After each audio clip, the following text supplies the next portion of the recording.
Hello, everyone. This is Pastor Britt Strohecker at New Beginnings Church in Middletown, Pennsylvania.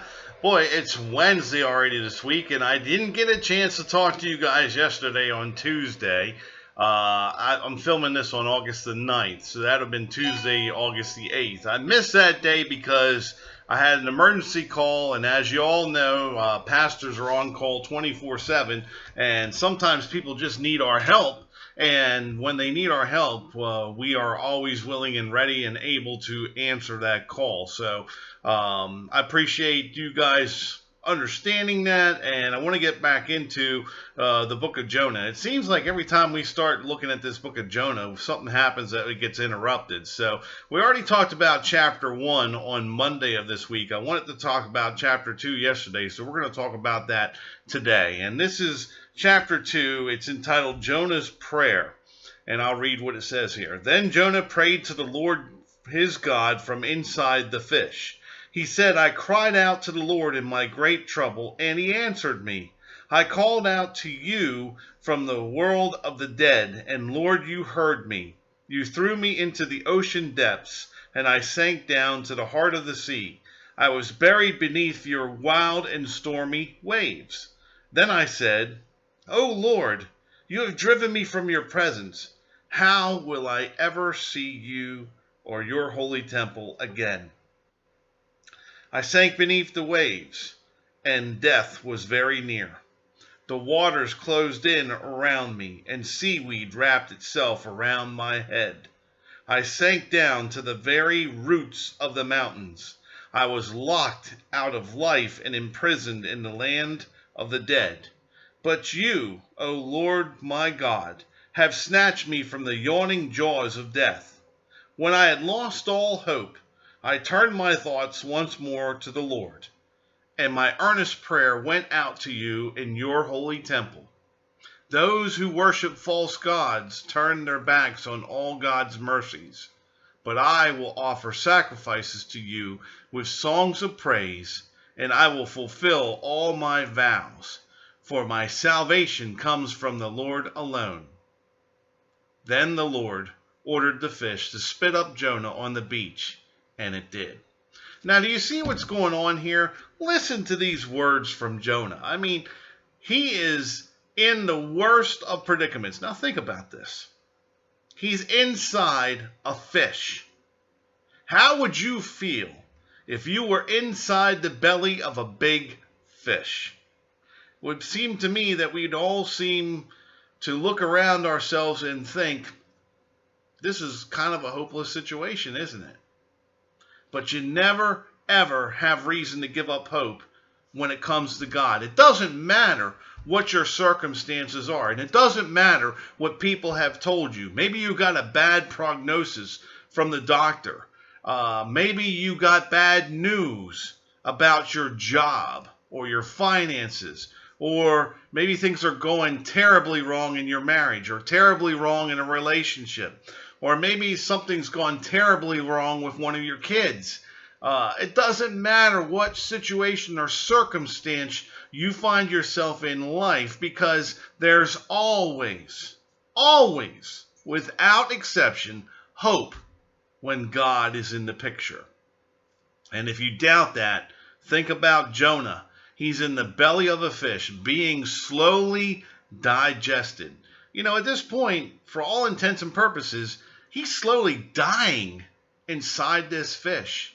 And it's a slow, painful death because, you know, how does the stomach break stuff down? Well, it squeezes it with a lot of digestive juices and acids. Can you imagine being put in a situation where there are acids slowly eating away at your body? That's a slow and painful death. Not to mention, he's inside a fish. And let me try to describe to you what's going on here. If he's inside this fish, it's like, for those of you who are fans of the Navy or have served in the Navy, maybe some of you have served on board a submarine. Now, what's one of the threats to the crew in a submarine besides leaks? That's the obvious threat.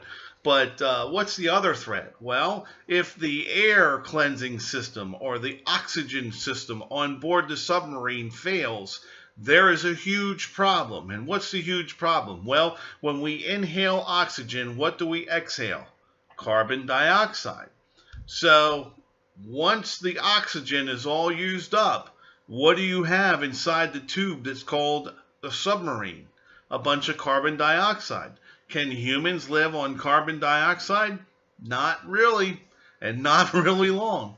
So in other words, if the oxygen system fails within that submarine, you will, I had to, see, someone always calls me whenever I'm doing one of these, but I can call that person back.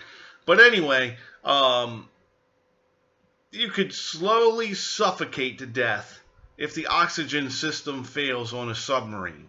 And the same thing with a Jonah situation. See, that kind of blew my train of thought there, but we're getting back on track here. Jonah's situation is this. He's inside the stomach of a big fish. Now, the fish came up and grabbed him from the surface, so it took in a big gulp of air. So God did provide oxygen for Jonah in his situation. But the thing is, that oxygen was only in limited supply. So Jonah could have suffocated as well inside the belly of that fish. So not only is he slowly being digested to death, he could suffocate to death inside that fish as well. So it seemed to him that he was in a pretty hopeless situation, or any of us, if we were in his shoes, we'd feel pretty hopeless, I believe. So what does Jonah do? Does he give up? Does he say, okay, this is how it ends? This is it. You know, some people just kind of give in to that and think, wow, this is how I die. This is how it's going to end for me. But Jonah didn't do that. What did Jonah do? He realized how thankful he needed to be to God, because God snatched him from the sea, and instead of him drowning, God got him inside this fish. Now, it's not a good situation, and his life is still very much in danger and in doubt at this time. But Jonah is giving thanks to God. He is praying to God because he knows that if he has any hope at all, it's in God. So what has happened here? Jonah has come to the end of himself. And that's what happens with us. We're out there sinning and doing our thing. And a lot of times the things that separate us from God are things that are not good for us, not good for our soul, and usually involve some sort of sin.